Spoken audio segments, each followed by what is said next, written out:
delay, I would now like to pass the floor to our presenter, Dr. Kaustubh Pant, VP, Office of CTO for Mojo Networks.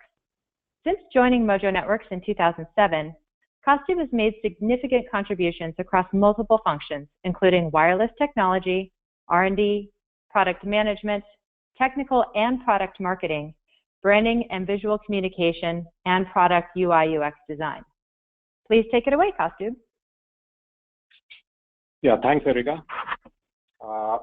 So I think we are really excited to share with you all some of the recent innovations at Mojo Networks and which we are rolling out under an overarching vision that we are calling as Cognitive Wi-Fi. And that's already, the first release is already out in the form of the product that we are calling as Mojo Aware. It's an application that is available to all our existing customers and partners, which we launched earlier this month. And what I'll do in this webinar is really, rather than talking about just what we just released, really walk you through what's the vision around cognitive Wi-Fi and what to expect in the coming months. So to get started, I think what I want to do is spend a couple of more minutes before we actually jump into cognitive Wi-Fi or Mojo Aware. Spend a couple of minutes to really understand why Mojo Aware or cognitive Wi-Fi is something that we are talking about right now. So if you think about going back all the way almost 20 years, it's been almost 20 years since 97 when the first Wi-Fi standard or 802.11 was ratified by IEEE. And since then, obviously, from a standards perspective, the technology has evolved by leaps and bounds. And as the technology has evolved, right? I mean, initially the focus was on security, with everybody believing that Wi-Fi was unsecure. Then there was the WEP or web encryption, which was broken. But then obviously the security evolved in terms of a stronger encryption and authentication standards and so on. But as the technology itself matured, you had obviously faster speeds, going from earlier with 11 Mbps, then going to 54 Mbps, and then with 11N, that was obviously a big jump in terms of what you could do with Wi-Fi.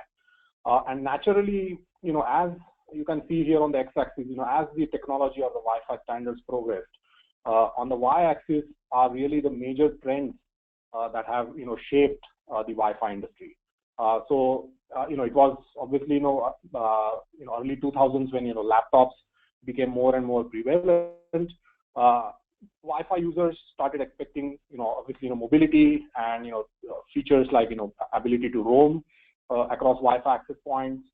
And then more recently, especially with smartphones and tablets, the whole bring your own device was something sort of another trend that kicked in with it was not just about just the corporate devices, but a lot of users also bringing their own smartphones and tablets to work.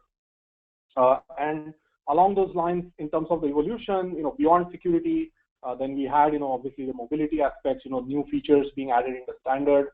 There were a lot of proprietary innovations by a lot of vendors, but also that eventually got folded into the standard. Then there were also innovations around RF optimization in terms of especially when you have multiple access points in a dense environment. How do you optimize your RF environment so that you deliver the best possible experience to the Wi-Fi users? And in terms of specific examples being like auto channel selection, automatic power control, and so on. And then with gigabit Wi-Fi, right, with 11AC, where you now finally had Wi-Fi actually sort of catching up with Ethernet for access speeds.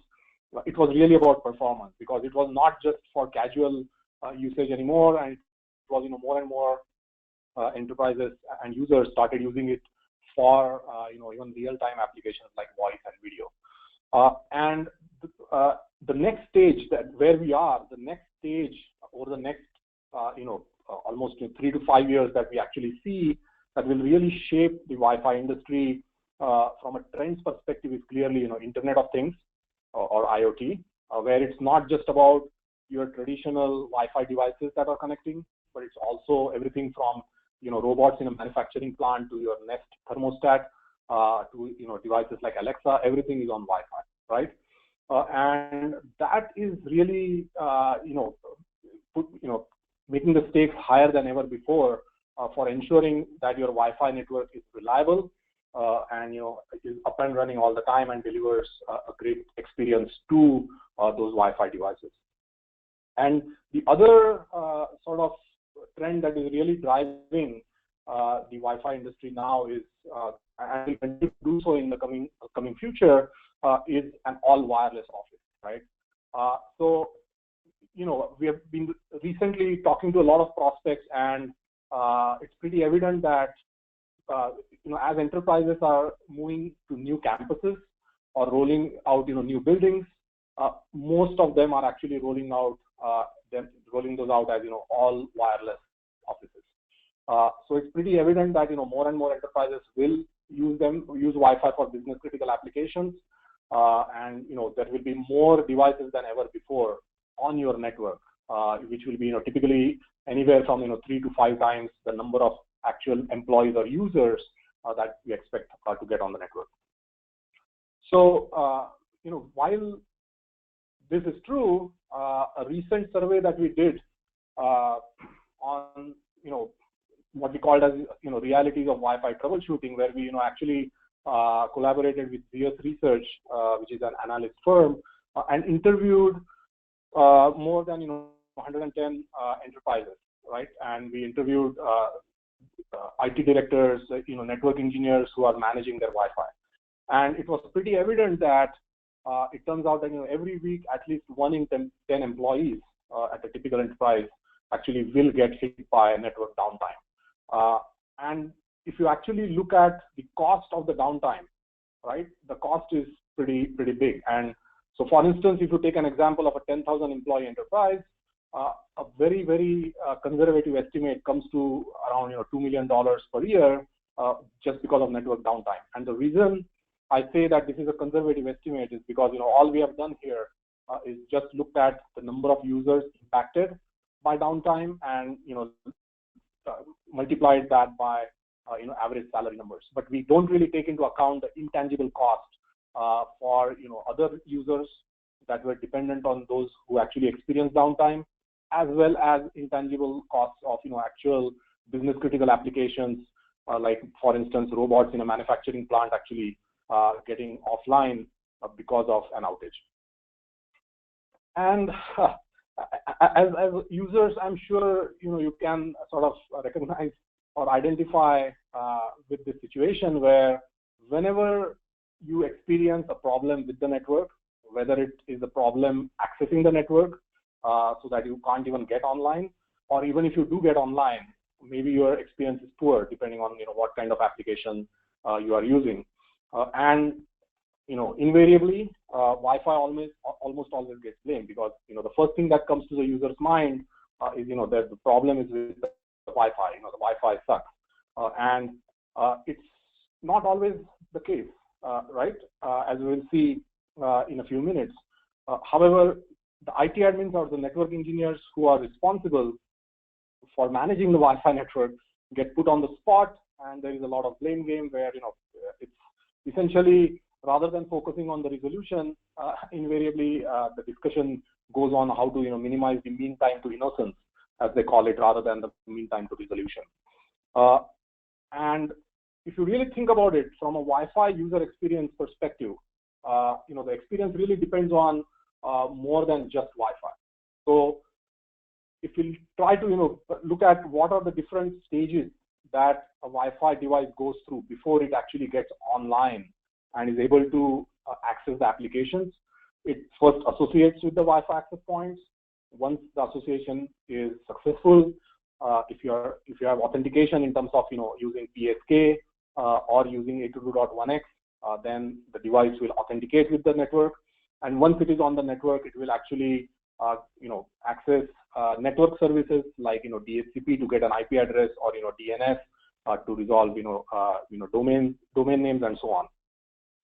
And obviously, at every stage, a lot of things can go wrong, and this by no means is a comprehensive list. So I've just given some examples of things that could go wrong at each of these stages, right? And apart from the association phase, which is directly related to Wi-Fi, everything else has nothing to do with the Wi-Fi itself, right? Though from accessibility perspective for the end users, it's the Wi-Fi that they're using to access the network, and that's the reason why oftentimes problems get reported to help desk as Wi-Fi problems. Now, even after Wi-Fi devices get online, from a performance perspective, again, the Wi-Fi user experience also depends on, in this case, I have just picked an example of latency, and depending on what kind of latency you experience on the network, your user or application experience is going to be very different. So, having said that, whenever network engineers or IT admins that are managing the Wi-Fi network, they get a help desk call that, let's say, somebody says the Wi-Fi is slow, they cannot get YouTube or Skype to work, or maybe there is somebody who calls in and says they are not even able to connect to Wi-Fi, right? And invariably, the state of the art, and again, this is based on the survey that we did with US Research a couple of months ago. The state of the art, unfortunately, is that existing Wi-Fi products do not really provide direct insight to the network engineer in terms of what is the Wi-Fi users or the Wi-Fi client's experience on the network. Because at the end of the day, it is the Wi-Fi client experience or how the users perceive the Wi-Fi network, that is what matters, right? But without having that direct insight, Wi-Fi troubleshooting becomes a wild goose chase where they are running from the management console to the CLI, maybe to a controller or to the access point, and then eventually, without any better option, they end up relying on packet captures as the first resort. And that oftentimes, as we have seen, doesn't necessarily help, because by the time you take a packet capture, the problem may have already gone away. So clearly, I think the pain point for the network operations team is a big one. As I said, right, with more and more devices getting on the network, with more and more enterprises relying on Wi-Fi for business critical applications, the stakes are higher than ever before for the network ops team to make sure that the Wi-Fi experience is just pristine. And it turns out that today, again, one of the results that came out of the survey was that network admin or the network ops team typically spends almost 50% of their working life troubleshooting user-reported Wi-Fi issues, right? And again, the reason why I put Wi-Fi issues in quotes is because more often than not, they are not Wi-Fi issues. So once we sort of looked at the state of the art and really tried spoke to a lot of our existing customers as well as a lot of prospects and really understood the pain points that they were going through, we wondered can't there be a better way of Wi-Fi, right? It doesn't have to be that bad, where the Wi-Fi network is able to, first of all, minimize the user downtime even without human intervention as far as possible, and significantly reduce the cost of because of downtime. Once the users are online, depending on the type of device and the application they use, deliver a pristine user experience. And rather than the network ops team spending 50% of their working life troubleshooting Wi-Fi, how about the network actually becoming their IT assistant? And rather than having them go on a wild goose chase or doing packet captures, how about a Wi-Fi network that actually tells if a problem does occur, regardless of whether it is with Wi-Fi or not? How about a Wi-Fi network that actually tells the network admin what exactly the problem is, which clients are affected, and how to resolve that problem? And that's exactly the thought process that led us to a lot of innovations that we just recently released in the form of what we are calling as cognitive Wi-Fi or Mojo Aware. So over the next few minutes, what we'll do is basically jump into each of the what I would consider as some of the key components of our vision in terms of what Mojo Aware delivers and how it addresses some of the problems that we just discussed in the last few minutes. So before we do that, just a quick sort of recap on the architecture itself. So Mojo Aware is, what it does is really takes advantages of a lot of the other trends or the technology innovations that are happening in the industry. One is we leverage obviously our cloud architecture with virtually infinite storage and processing power, and not just providing management from the cloud, but also being able to actually completely distribute the control plane as well as deliver a flexible data plane. But what we have done with Cognitive Wi-Fi is we are introducing what we are calling as a cognition plane, where we make the Wi-Fi network itself intelligent. So we are leveraging the extreme amount of processing power that actually now is available at the edge with the access points. You can do a lot of things at the edge itself because the access points are actually in the line of data directly communicating with the Wi-Fi clients. So rather than having the cloud do all the work, there is actually a lot of intelligence that you can build at the access point itself. And we'll sort of look at specific examples of how you can do that. And then similarly, once you have that distributed intelligence across the access points, that does get aggregated into the cloud, and then you can leverage, the power of the cloud, big data analytics, and trends like machine learning and cognitive computing to really churn out a lot of insights that otherwise wouldn't be possible today on other existing sort of Wi-Fi products.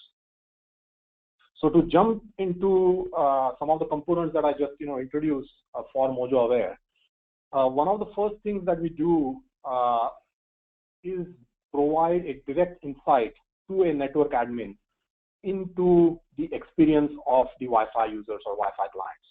So we will basically, rather than having the user figure out, or rather the admin figure out what's going on, as soon as you log into Mojo Aware, you actually get to see what we are calling as a client journey in terms of how many clients are trying to get on the network and how many of them actually are successful, and those that are having problems, what are the causes for those problems.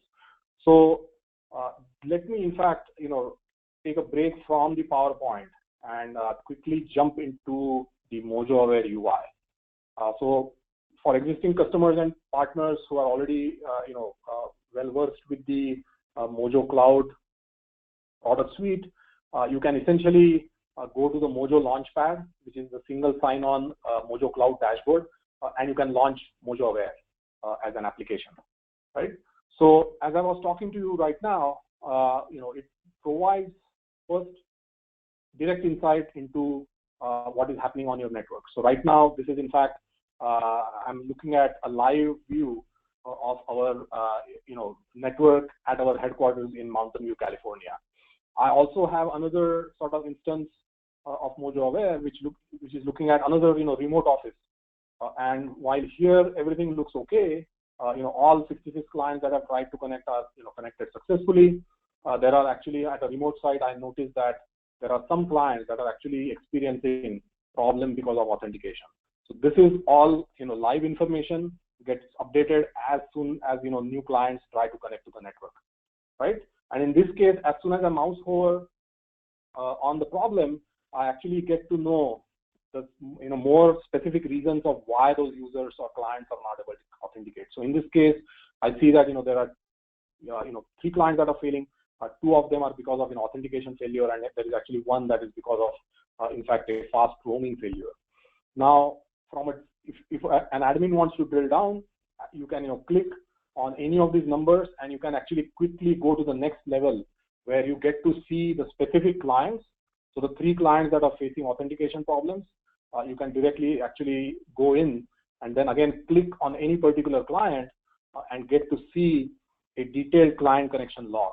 So this is almost similar to like a Facebook timeline, where it actually gives you a timeline view of the client experience on your network over the last several days or weeks. And in this case, I actually not only see the reason for failure, but also more detailed information about exactly what happened, the access point and the SSID that it tried to connect, and so on. Now, similarly, you can actually not just on failures. If you just want to get a view into all the clients on your network, you can simply click and get access to all the clients on your network as well that are successfully connected. And if you want to get more information about how they're doing, you can sort of go ahead and click on any particular client, and again sort of get to see more detailed information about those clients as well. So this is how you can quickly get a view into the client journey. The other thing that we do that will sort of come back to the UI shortly is what we are calling as network baselining. So what we are doing in the cloud is that given that we have access to a lot of historical data, one of the challenges that we actually, when we talk to a lot of the prospects, is it's very difficult for them to understand, first of all, what is a problem and what is not, unless you actually baseline or benchmark your network. And that's exactly what we have gone ahead and done, where we now allow you to baseline your entire network deployment at a particular site, or if you want to aggregate it across multiple locations or multiple networks, you can do that. So what the baseline gives you is it allows you to actually benchmark how is, quote unquote, normal behavior of your network. And once you have that baseline, you can then provide interesting algorithms based on machine learning to do anomaly detection on top of that baseline, right? So if I switch back to the UI, here on the dashboard, you will actually see that we have a baseline for different types of metrics. So one of the baselines is actually a more sort of a higher level baseline on typically what is the level of failures that happen on your network, right? And this looks like a good baseline. It's basically saying that almost always baseline is about 2% failures, which is pretty good.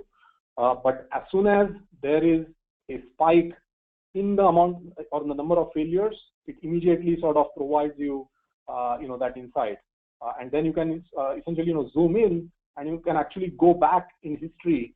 So if you saw, for instance, there is a spike that happened over the weekend or maybe last Friday, then you can always go back and actually see what was going on, how many clients were trying to connect, and how many clients actually got affected. So the baseline gives you a very nice way of benchmarking your network and then doing anomaly detection based on that.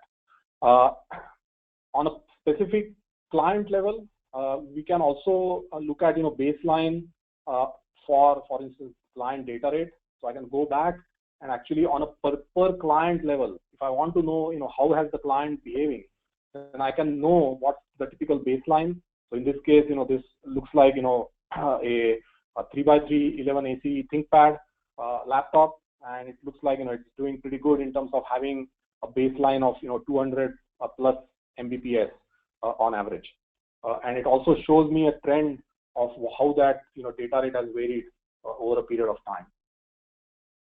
Similarly, I can go back and also look at not just connectivity information, but also I can drill down into some of the performance information of the network.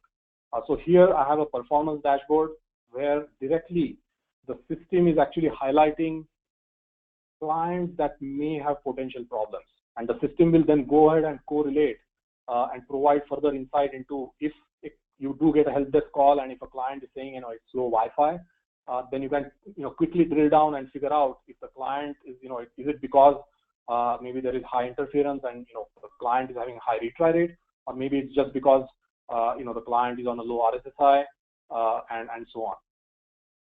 And similar to the connection failures, you can also see that you have a baseline for your client performance as well. So you can essentially know how on an average your Wi-Fi user experience is from a performance perspective on your network. And the same applies to other performance metrics as well. So for example, there is no sort of a standard for what is an acceptable DHCP latency, for example, right? Or what is an acceptable retry rate, right? So it's hard to define whether or not your network is behaving good or bad without having the insight of what's the normal, and then after you take some action, that the system recommends, or in some cases the system will actually adapt, especially when it comes to Wi-Fi issues, and it will actually provide you insight into based on those changes what kind of improvement it has had to your network performance. So individual metrics, individual access points, as well as clients, all of them are baselined so that you know how your network behaves typically on any given day. Now, while you can do a lot of apply a lot of artificial intelligence or machine learning algorithms to a large amount of data in the cloud, there is you don't have to actually rely on historical data to take some decisions or be able to actually build some intelligence into the system. So for example, there is actually a lot of intelligence that we have programmatically embedded now into our access points, especially the 11AC access points, which are able to analyze all Wi-Fi connections in real time and automate the root cause analysis. For example, as we already looked at the client journey, you saw that we were able to identify which clients were failing in real time and for what reason. Was it a DNS failure? Was it a DHCP failure? If it was an authentication failure, was it a wrong PSK? Or was it maybe, was it because the radius server was not responding? Or maybe there was, something that went wrong in the equal, four-way handshake and so on. So all this information is actually available at the access points in real time, which in turn is reported into the cloud. And then you can actually provide that insight to the network ops or the IT team. And the same applies to the client health as well. So I've just given here two examples. One is just the auto classification of network failures, which is actually being done by all our 11 AC access points in real time, and also being able to identify client health issues or potential issues that are impending or that eventually may impact the application, and actually highlight those, including things like clients with low RSSI, low data rate, high retry rate, as well as sticky clients, which are essentially clients that are stuck or associated to an AP with a much lower RSSI, even when they actually have another access point that is nearby that is available to provide access to that one or more Wi-Fi clients at a much better RSSI. So you can actually have that insight right away in real time without having to go anywhere, or do packet captures and so on. The third thing that, apart from the machine learning, cognitive computing, and providing a lot of insight to the IT admin, the system itself is also self-aware, as we call it, where the Mojo access points are continuously scanning, and depending on obviously whether it is background scanning or whether it's dedicated scanning, you have more or less granular data depending on your scanning cycle. For instance, in fact, to give you a quick example, for example, if I just quickly go to the website, C130, which we launched and as a trial radio 11AC Wave 2 access point, last year, has won a lot of awards. The key differentiator in this access point is that it has two 4x4 MU-MIMO access radios, right? One in 2.4 gigahertz, another one in 5 gigahertz, and it has a third radio, which is a 2x2 scanning radio, right? It is a dual band radio that is continuously scanning the RF environment. And once you have, continuous visibility into your RF environment, you can leverage that information for a lot of things. So things like if you want to do client steering, so, decide whether a particular Wi-Fi client, especially if it's dual band, that is, it supports both 2.4 and 5 gigahertz, then just simply based on the RF environment, based on the load on the various access points, every access point that can decide that the clients that are trying to connect, whether they should actually connect on 2.4 or should they rather be steered to 5 gigahertz, right?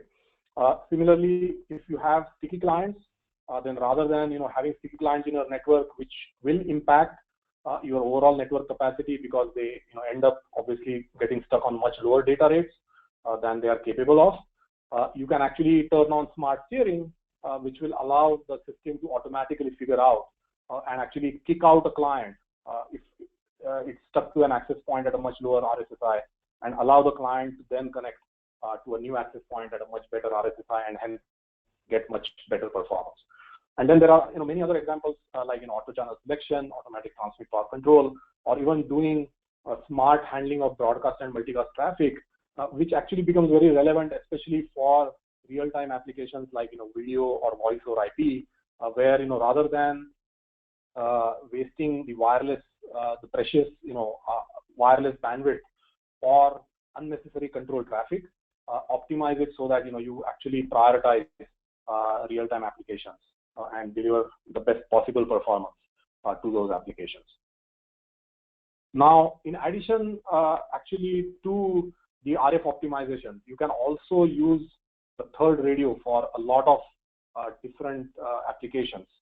And one of them actually is packet capture. So you can use the third radio for doing a packet capture without impacting the access radios, right? So on the C130, if you have two access radios, those access radios and the performance does not get impacted at all while you, let's say, use the third radio for doing packet capture. Or the third radio can also continuously scan the airspace for security and also deliver wireless intrusion prevention.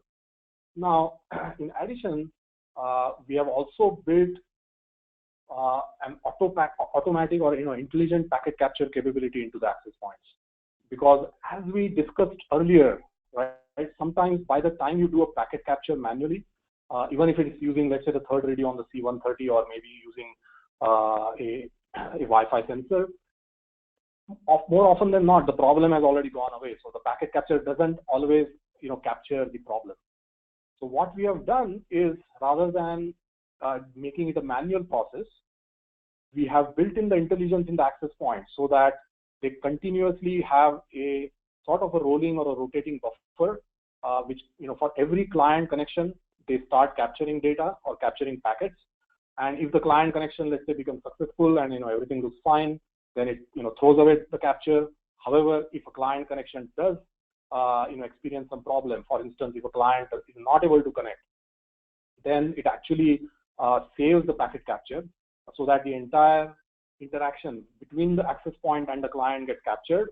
And if for whatever reason, beyond the insight that the Mojo Aware dashboard already provides you, if the network ops or the IT team decides that they want to actually do advanced troubleshooting and look at the packet capture, then they have that packet capture right there available in the context of the client connection log, right? So earlier we looked at the client connection logs, like there were clients, for instance, that had failed. So if I go back and maybe look at one particular example, so let's look at this particular client, and you have the client connection log, right? In this case, what we have done is, as soon as there is a problem with a particular client, you actually have an automatic packet capture that gets stored on the cloud, and you can either download the packet capture or you can actually visualize it in our cloud-based visual Wi-Fi troubleshooting tool called Mojo Packets. So Mojo Packets, again, is a free tool available. You can actually, in fact, use it to visualize pretty much any PCAP trace file. But the nice thing, if you are a Mojo customer, then the nice thing is that you don't have to actually upload a packet trace. The access point automatically captures the packet trace, makes it available in the cloud, and then it automatically visualizes that into Mojo Packets to provide you direct insight into what is going on and exactly what happened when a particular client, let's say, failed to connect. Going beyond everything that we talked about, the other problem that we often heard from all our users and customers that we talk to is that oftentimes there are some users or that complain that they are not able to connect, or maybe they are facing a particular performance issue, and it's hard to validate exactly what is going on the network. So what we have built is the ability for the network itself to be able to actually do client emulation. So what I mean by client emulation is that if you have the C130 access point that we just talked about, and we talked about this third radio in the C130 access point, you can actually have the third radio turn into a Wi-Fi client and be able to connect to any other Wi-Fi access point that you have. And once you do that, you can run a bunch of tests on that Wi-Fi connection. So you can do client connectivity tests just to make sure that you are able to connect to a particular access point and the connection goes through all the phases that we talked about in terms of association, authentication, getting the IP address, and so on. But you can also go beyond that and actually test reachability to specific application servers that you may be interested in. So you can actually run things like ping test and see what kind of sort of response you get from the application servers, and you can do that on demand. You can do that for network profiling. So I've seen many customers they want to proactively find out whether the network is actually ready to perform with the kind of applications or clients that are getting on the network. So even without a single client being on the network, you can actually do proactive network profiling to run these tests and make sure that the network is ready. And you experience, and if it is not, and if there is some problem, then you actually get to experience that problem before your actual Wi-Fi users get to experience that problem, so that you can fix it. And then, as I said, if there are specific clients that are having a problem, then you can auto-validate or validate on demand whether it is actually a bigger problem, problem with the DHCP server or some other service on the network, or is it a problem that is specific to one or more clients that are unable to connect or experiencing poor performance. So I think that was a quick sort of recap of MojoAware and cognitive Wi-Fi in terms of providing direct insight into client journey, which is essentially first-hand experience of the Wi-Fi clients or Wi-Fi users on the network without really having to go anywhere, leaving your desk.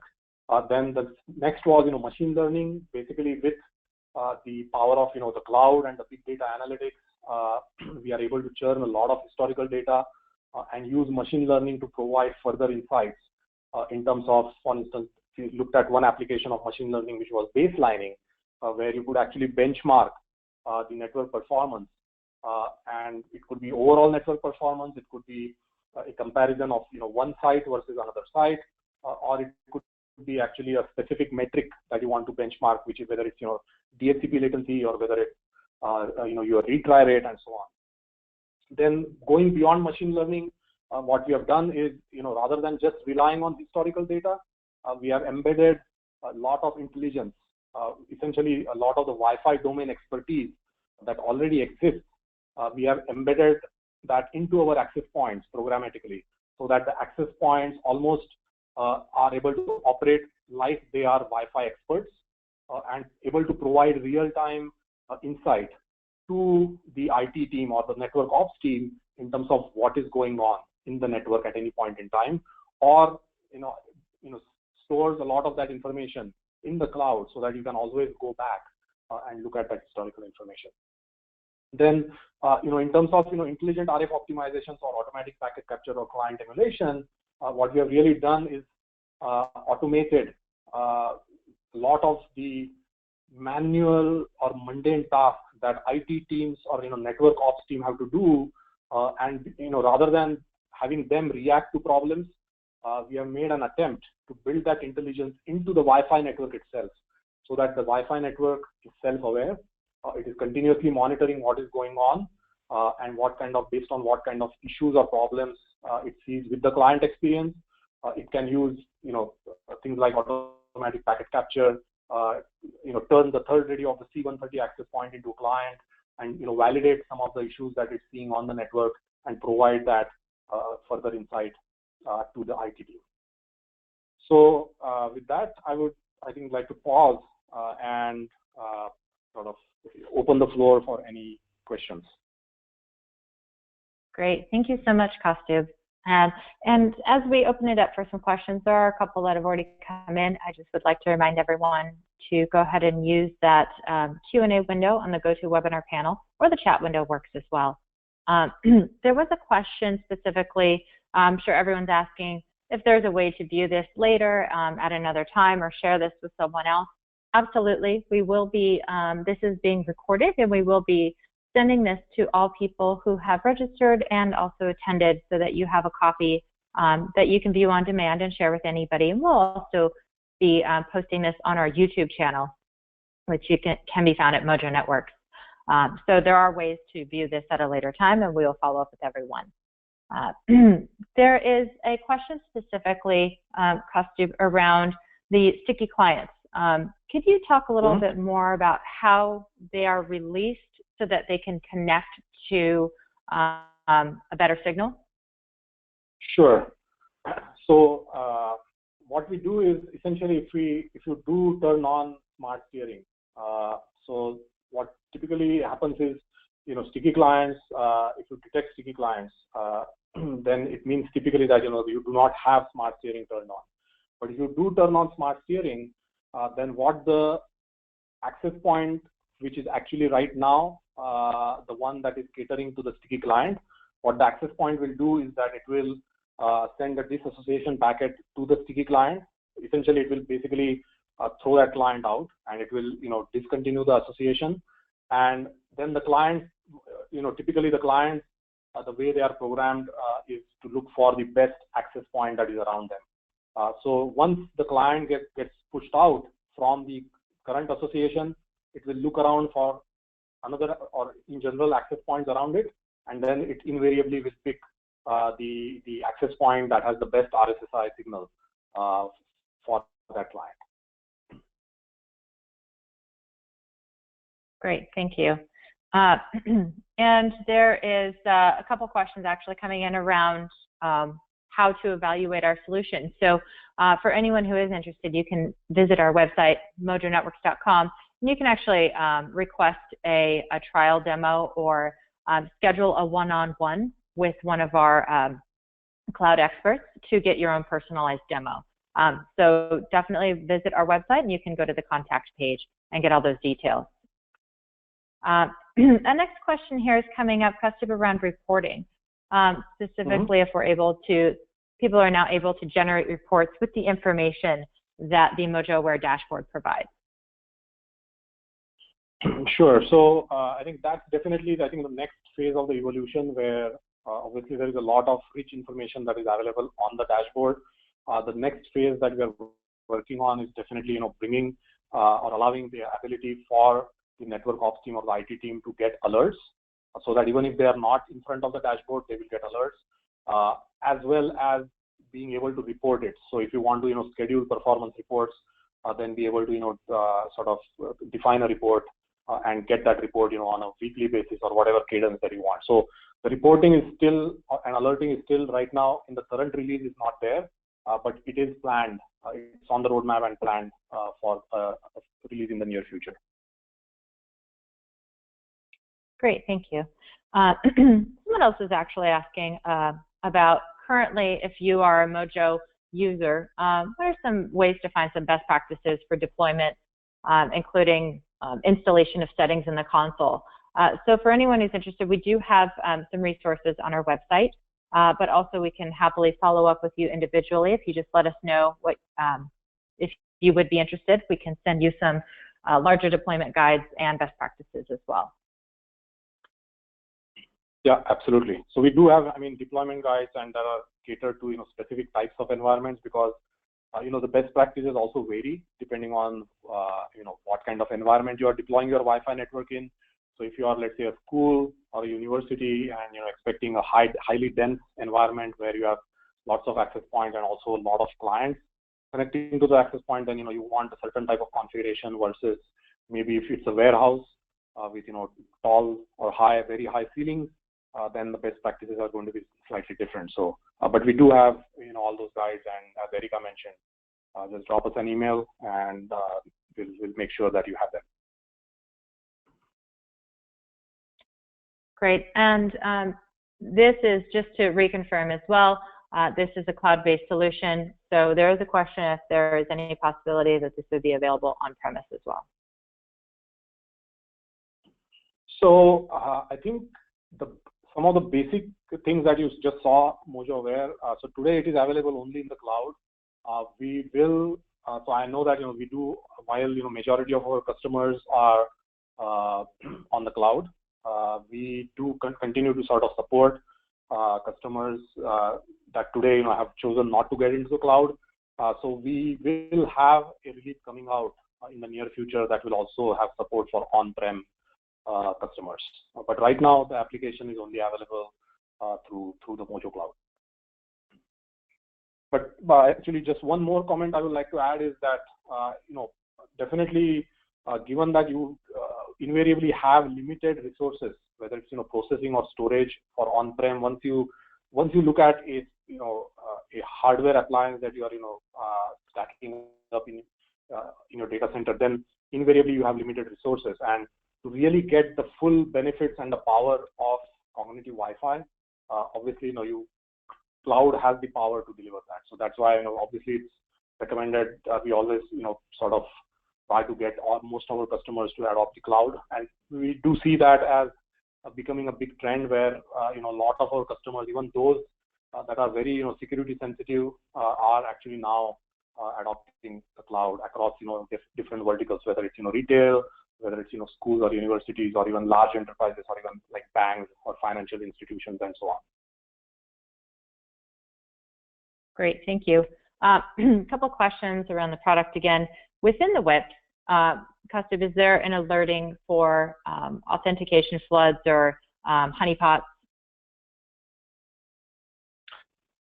Yeah, so what we saw today in today's webinar, particularly Mojo Aware, is the focus is on the Wi-Fi client experience in terms of connectivity, performance, the overall Wi-Fi network health.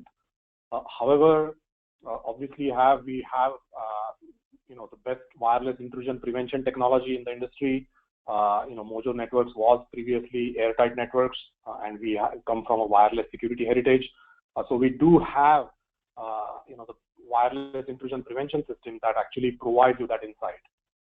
In terms of detecting all kinds of threats, whether it's rogue access points, accurately detecting them that they are on your network, and whether it's honeypots or other types of threats that may be in your environment, and not just being able to accurately detect, but also being able to actually prevent or surgically block those threats if you want to, without worrying about whether the system is going to take down your neighbor's Wi-Fi network. So because for a lot of the other products, I've seen that generally there are a lot of disclaimers when it comes to wireless security. Everybody claims that they have wireless security or intrusion prevention, but invariably they will sort of recommend that you do not turn on intrusion prevention. While in case of Mojo Airtight, which is the wireless IPS, we in fact have patented technology that allows us to accurately detect those wireless threats, and also we recommend that we do have in fact customers that do turn on wireless intrusion prevention in their production networks to make sure they are secure 24/7. Great, thank you. A couple questions have come in as to whether or not Mojo supports mesh configuration. Yes, it does, absolutely. So we do have the ability. So in fact, you can turn on mesh on pretty much most of the access points today, whether it's even if you want to do it on an indoor access point or an outdoor access point.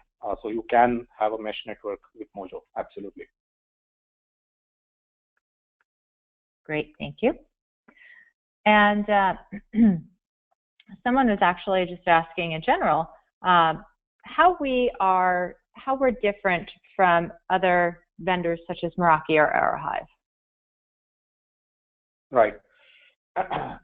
So obviously, that's a pretty sort of broad question. Depending on sort of the specific areas of differentiation, we can spend a lot of time talking about them. But at a high level, as I said, obviously, we have sort of definitely the best wireless intrusion prevention system, rated at the top by Gartner in all their 6 MarketScapes on wireless intrusion prevention. And then, especially when it comes to the cloud technology, if I actually go back to my cloud architecture slide, the main difference is multifold. Most of them, especially let's say you talk about the Meraki cloud, you actually have pieces of the control plane that are in the cloud. So for whatever reason, if your network loses connectivity with the cloud, then there are some functions that you lose on your Wi-Fi access points. While that is not the case with Mojo, right? Because the control plane is completely distributed, and even if for whatever reason, let's say the access points temporarily lose connectivity with the cloud, all functions, whether it's wireless security, Wi-Fi access, everything continues to work in what we call as the standalone operation of those Wi-Fi IPs. So that's, I think, one big differentiator. The other one is wireless security. The third one is even the data plane. So whether it's Aerohive, Meraki, or anybody else that has a cloud offering, the cloud has been architected to cater to more like small footprint distributed enterprises or sort of small and medium businesses. When you go to when you start talking to large enterprises or higher education institutes like universities or even some of the big K-12 school districts, we notice that oftentimes because they have a controller-based architecture where they have architected their network design in a certain way that works with the controller. One example being like oftentimes you have a wired network that is a flat network with just a single VLAN, and because whether it's a controller-less Wi-Fi or a cloud Wi-Fi solution, those access points are typically designed to do local data switching, and that it's not going to work if you have, for instance, a flat network with a single VLAN. So that is where we actually provide the flexibility, and to my knowledge, we are the only ones that provide the flexibility of having certain access points to, if you want them to do local data switching, they can do that. Or we have what we call as a virtual tunnel aggregator, also called as the Mojo multi-service platform, which is essentially a virtual instance of a server that can allow you to create tunnels from your access points, and then you can actually send all your data to that aggregator, which works just fine, because if your network is architected to work with a controller, then you obviously cannot re-architect the whole network just to adopt the cloud. So what we have done in the cloud architecture is sort of done some innovation that allows the flexibility to our customers to deploy the cloud as and how they want. The fourth differentiator, I would say, from a cloud deployment perspective, is that usually, at least other cloud solutions will require you to actually, adopt their cloud. So, they may, deploy it, let's say, in an AWS or a Google or Azure data center, and it is architected to work only with those specific types of data centers. However, the way we have architected the cloud, we actually have several customers that obviously are with our AWS data centers, but the way we have designed the cloud is we can actually package the cloud, and if it's a large enough customer that has a data center infrastructure and they want to deploy their own cloud, then they can package the whole Mojo cloud and even sort of put it in their data center.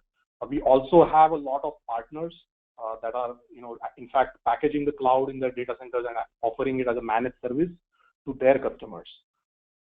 And then last but not the least, I would say everything that you heard in this webinar, cognitive Wi-Fi, direct sort of insight into the client experience.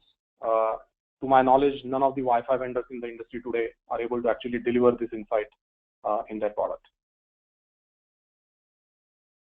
Great, thank you. I know that was a longer answer probably than you had planned, but obviously we'd love to, if you are interested in more details or you'd like to schedule one-on-one, we'd happily dive into some of these comparisons in further detail and give you a real personalized demonstration. And just to confirm as well, so is Mojo Aware and Airtight, are they managed through the same console? Yes. So, so you can essentially log in, using single sign-on. You can go to Mojo Launchpad, and whether it is, the existing Mojo Wireless Service Manager or, the Mojo Guest Manager, which is for guest management, or whether it's, Mojo Aware, all of that is actually available as a part of the single sign-on Mojo dashboard. I know, all in one place. How cool is that?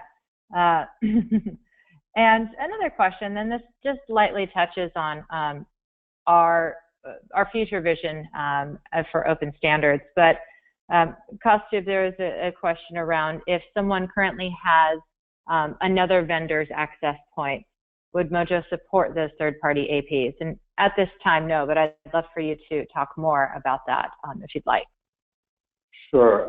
That's a very interesting question. And in fact, one of the things that, in fact, we didn't talk about today, but there is, in fact, we have done a few webinars, and those recordings are available on our website on our intent to actually drive open standards into the Wi-Fi industry. So the whole open compute sort of initiative that Facebook started in the data center industry, that has completely disrupted the existence of proprietary hardware, and essentially disaggregated the software and hardware so that you can go and buy any hardware you want and then pick the software that you want and then put it on that hardware.